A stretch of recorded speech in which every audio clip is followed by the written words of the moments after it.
Hey guys, and welcome back to the channel. So this week we're going to be talking about my experience with Half-Life 25 years after I started the game.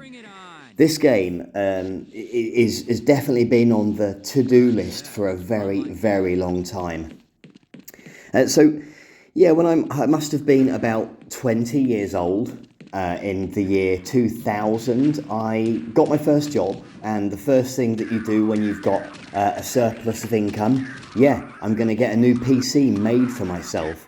So we lived in a high street. My mum ran a pub, so we lived above the pub, and opposite there was this sports shop.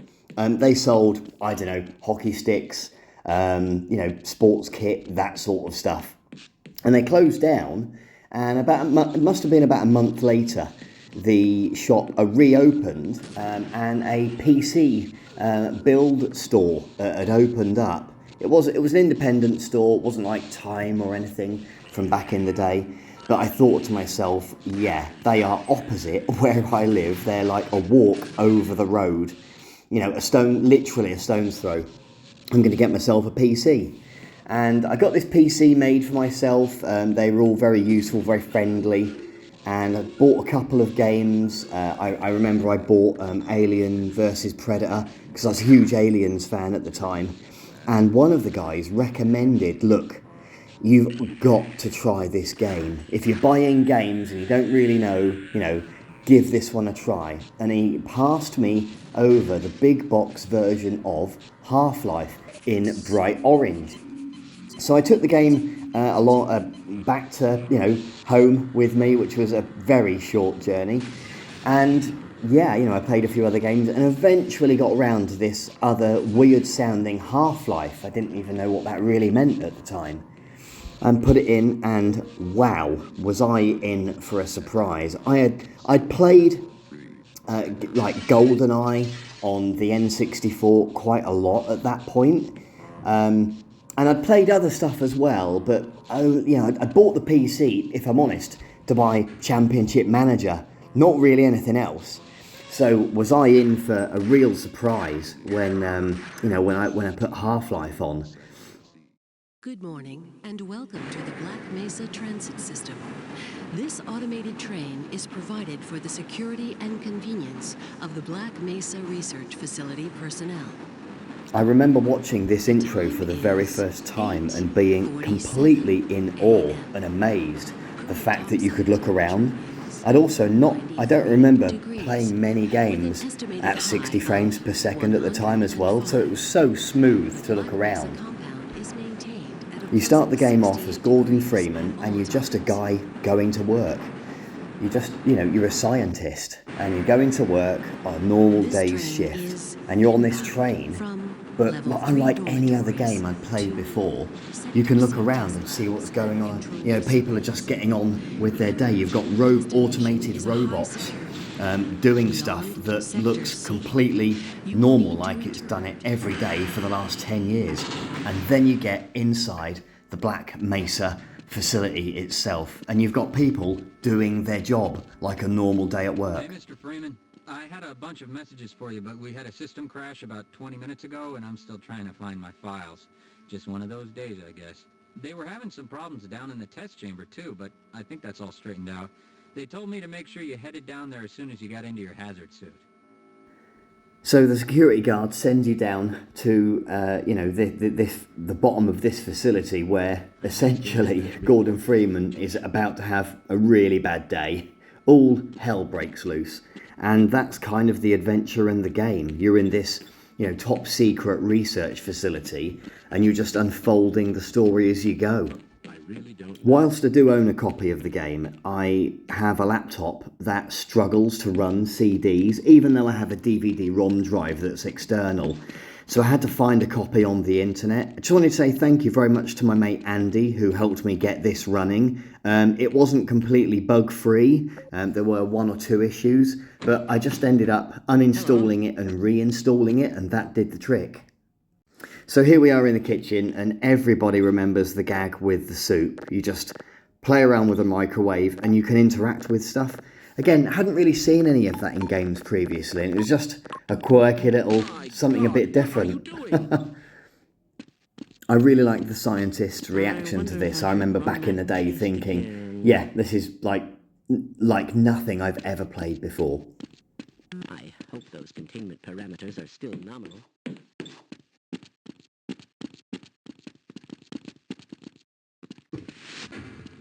So we carry on with our journey, and this is where you're going to put your suit on here.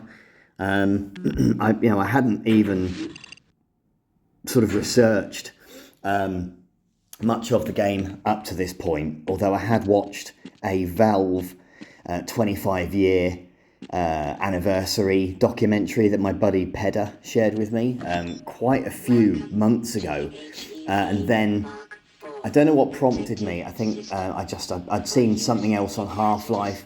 I think it might have been when I bought that Dreamcast a few weeks ago, and I thought, oh yeah, I wanted to get back on Half-Life and see if I could finish it this year. So I ended up watching that again.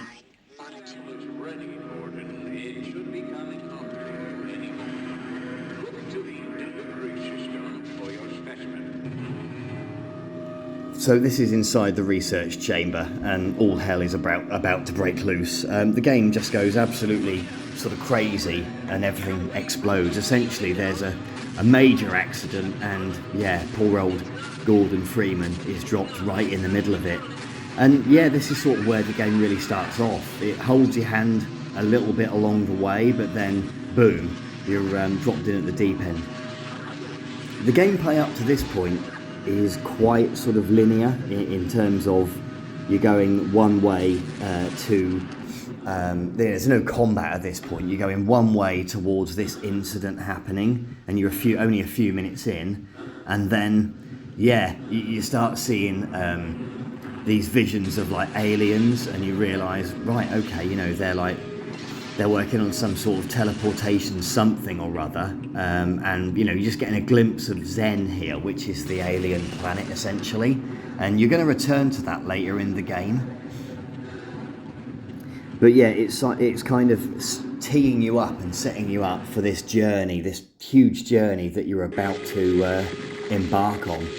So in terms of the gameplay, up to this point, you're just kind of following the narrative really, but quite quickly you then pick up things like the crowbar, and then you find the gun that's been left behind, that sort of thing, and you just find bigger and better weapons as you go along. A lot of them, to be honest with you, you've got to work quite hard to acquire some of the weapons. Some of the weapons you need for certain tasks as well, so you pick up a rocket launcher because you're going to need that to fight things like helicopters and stuff. The helicopter fight in particular is really difficult, I found it anyway. But the combat I felt was very, very tight. I enjoyed using all of the weapons, and I found myself using, for example, the Beretta, just the bog standard handgun, just to shoot off head crabs when they are running around, even in the end game. So I was using all of the different weapons the whole way through my playthrough.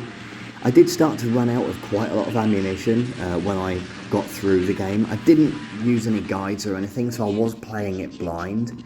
By the time I got to Zen and the Interloper episodes that are right towards the end of the game, I almost had no ammo at all, so I was down to like my tranquilizer crossbow and stuff like that. I think my favourite enemies probably are things like the head crabs, and I really like the audio and the sound of the little dog things that they've got loads of eyes on their face. Are they called eye hounds or something like that, I think? Probably my least favourite enemies, I suppose, were the opposing forces, if you like, the grunts. They were just bullet sponges, and I found them really difficult to kill every time. I really enjoyed the opening part of the game, but really started to struggle with when I suppose the game is split up into two really. All of the Black Mesa facility is great fun, and it's a proper first-person shooter. But by the time you get to Zen, you're doing quite a lot of jumping and platforming, and it's not really a shooter anymore. You're now at that point. Like, there's one part, without spoiling it too much, but you're very high up in the air on this alien planet, and you've got to jump to these different platforms.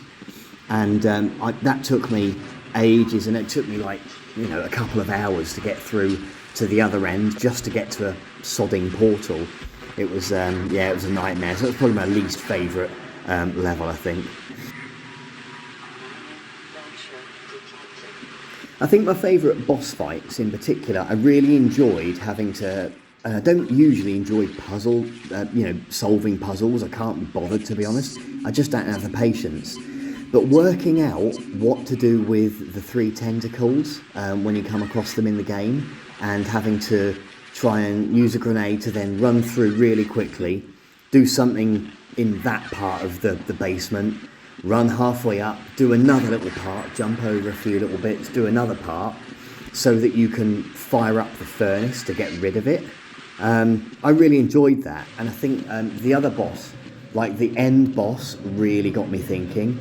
My God, was it difficult. That took me almost an entire evening on its own. I mean, to be honest with you, I had plenty of time. I was off sick most of the week I was playing this, so I really enjoyed having the challenge and something to do while I was off. But probably the platforming in the game was the worst aspect. You can see here, you know, I'm struggling with the platforming a bit, but as a shooter, just had so much fun. I think in summary, this is now probably my favourite FPS game ever. I've not played hundreds, but it just drew me back to a time when life was simpler, and I'm so pleased to have finished it at last. What an amazing game. I'll definitely be playing it again. It's a solid 8.5 out of 10. Thanks so much. I really, really appreciate it. And yeah, thanks for staying till the end of the video as well. All the best, and I will see you on the next one.